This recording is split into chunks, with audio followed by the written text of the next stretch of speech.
All right, it's been 3 hours and we've done our turns every time, and it's very glossy and you can still see the folds from the last time I folded it, and it's much smoother than it was, much smoother and thicker.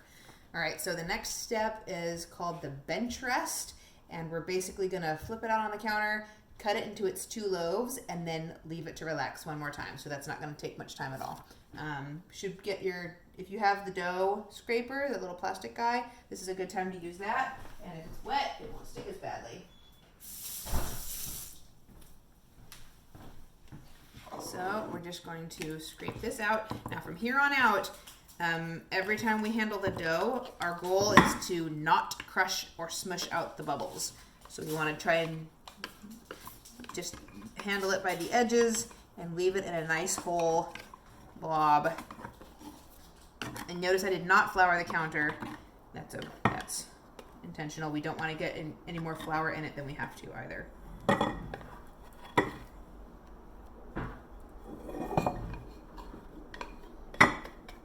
right, if it doesn't come out.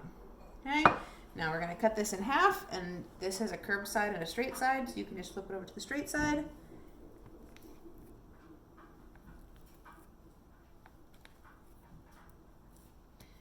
And then you're just going to sort of put it up into a heap, gently, just scraping it up off the counter, kind of like the folds that we did. Up and over, up and over. There it is. You want to probably give it a good 6 inches between them, because we're going to rest and they're going to spread out on the counter. And we don't want them to spread and stick to each other. Okay, that's it. You just bring it out, divide it, and then give it whatever it says in the recipe. 20 to 40 minutes, it doesn't really matter. And I'm gonna unfold my towel and cover them with it. Because it's sticky and we're gonna use a towel, you can get a little bit of flour just to dust the surface so it doesn't stick. We definitely do not want enough to add a lot of dryness to the dough.